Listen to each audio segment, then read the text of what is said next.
Hello all, welcome to SMS channel. Hi అండి అందరికీ. ఈరోజు నేను మునక్కాయ మటన్ దమ్ బిర్యానీ రెసిపీని ప్రిపేర్ చేస్తున్నాను. మునక్కాయ మటన్ కాంబినేషన్ చాలా బాగుంటుంది కదండి.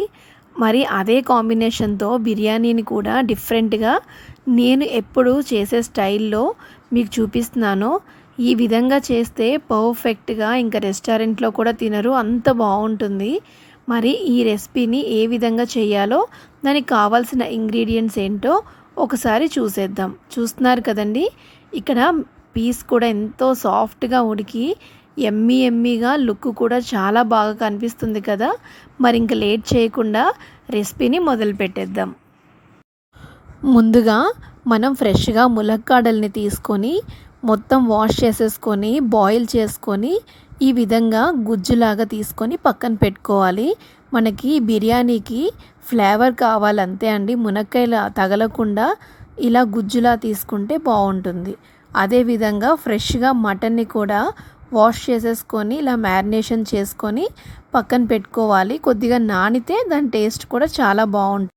అలాగే ఈ బిర్యానీ కోసం మనం ఉప్పు, పసుపు, కారం, అల్లం వెల్లుల్లి పేస్ట్, సాజీరా, జీడిపప్పు, కసూరి మేతి, ఒక బౌల్ వరకు పెరుగు, చికెన్ మసాలా, స్పైసెస్, ఉల్లిపాయలు, పచ్చిమిరపకాయలు, కొత్తిమీర, పుదీనాని ఈ విధంగా ముక్కలుగా కట్ చేసేసుకొని రెడీగా పక్కన పెట్టుకోవాలి.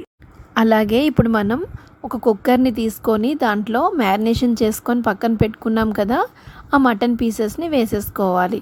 నేను మ్యారినేషన్ కోసం ఉప్పు, పసుపు, కారాన్ని వేసుకున్నాను.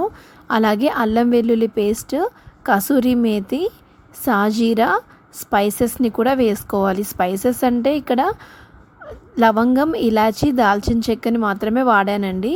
అవన్నీ వేసుకొని లైన్గా దాంట్లోనే మనం ముందుగా పక్కన పెట్టుకున్న సాల్ట్, కారం, పసుపుని మనం టేస్ట్ చూసుకొని తగినంతగా వేసుకోవాలి.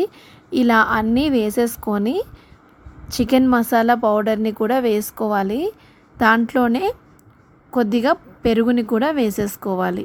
ఇప్పుడు నేను ఇక్కడ చూపిస్తున్నాను చూడండి. ఇలా ఈ విధంగా చక్కగా మొత్తం కలిసేలాగా కలుపుకొని పక్కన పెట్టుకోవాలి. దీంట్లోనే మనం కొద్దిగా ఉల్లిపాయ ముక్కల్ని వేసుకోవాలి. మళ్ళీ బ్రౌన్ ఆనియన్స్ కూడా చేస్తాం కాబట్టి కొద్దిగా చాలు. దాంట్లోనే పచ్చిమిరపకాయలు, కొత్తిమీర, పుదీనాని కూడా వేసుకొని 2 టేబుల్ స్పూన్స్ వరకు ఆయిల్ని పోసుకోవాలి. ఇప్పుడు మనం మూత పెట్టుకొని ఉడికించుకోవడం కోసం కొద్దిగా వాటర్ని కూడా యాడ్ చేసేసుకొని ఒకసారి బాగా కలుపుకొని మూత పెట్టుకొని విజిల్స్ వేయించుకోవాలి. ఇప్పుడు మనం ఇది బాయిల్ అయ్యేలోపు రైస్ ప్రిపరేషన్ ఎలా చేసుకోవాలో చూద్దాము.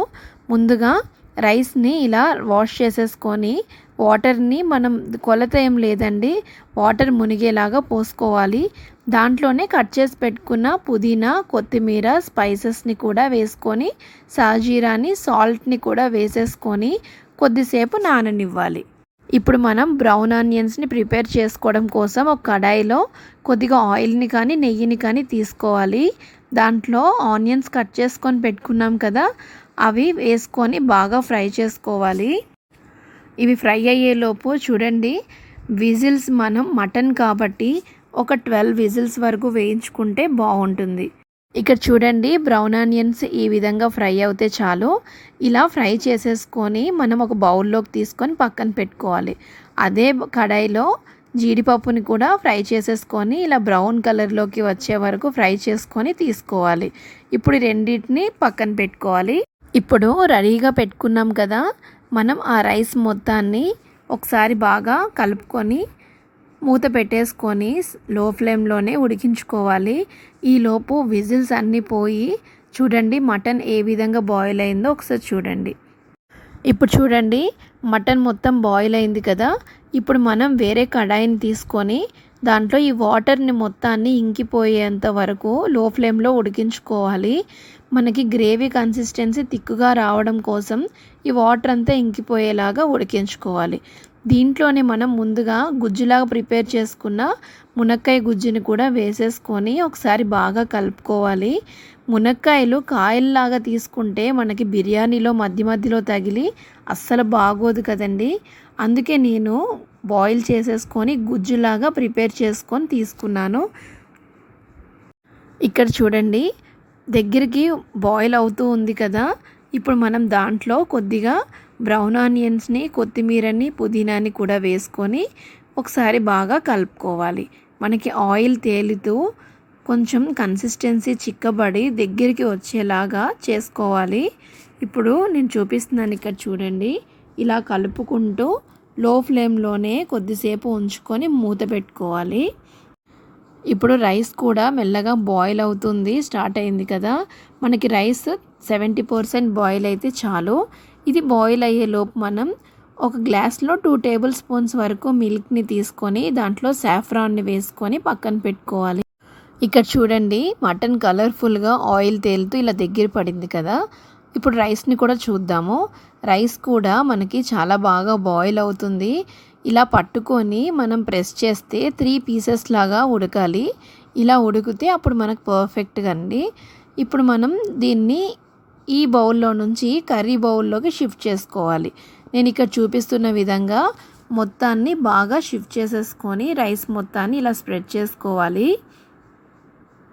ఇప్పుడు మనం దీంట్లో పక్కన పెట్టుకున్న బ్రౌన్ ఆనియన్స్ని, అలాగే కాజు, కొత్తిమీర, పుదీనా, అలాగే సాఫ్రాన్ మిల్క్ మొత్తాన్ని ఇలా నీట్గా స్ప్రెడ్ చేసేసుకొని దాంట్లోనే కొద్దిగా మటన్ మసాలా పౌడర్ని కూడా వేసుకోవాలి. పైనుంచి ఒక 3 టేబుల్ స్పూన్స్ వరకు నెయ్యిని కూడా వేసుకొని మూత పెట్టుకొని మీడియం ఫ్లేమ్లోనే ఒక 5 మినిట్స్ పాటు ఉడికించుకోవాలి. మరీ ఎక్కువసేపు ఉంచుకోకూడదండి. ఆల్మోస్ట్ కర్రీ అండ్ రైస్ కూడా మనకి బయట కుక్ అయిపోయాయి కాబట్టి మనం క్లబ్ చేసుకుంటున్నప్పుడు మరి 5 to 10 మినిట్స్ లోపే ఆఫ్ చేసేసుకోవాలి.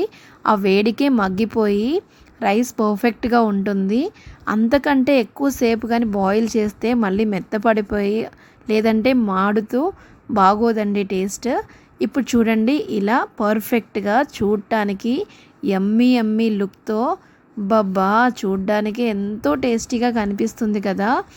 నాకైతే ఇంట్లో చాలా చాలా చాలా కాంప్లిమెంట్స్ వచ్చేసాయి. అండ్ పిల్లలు, మా హస్బెండ్ అందరూ చాలా ఇష్టంగా తిన్నారు. మీరు కూడా మీ ఇంట్లో తప్పకుండా ట్రై చేయండి.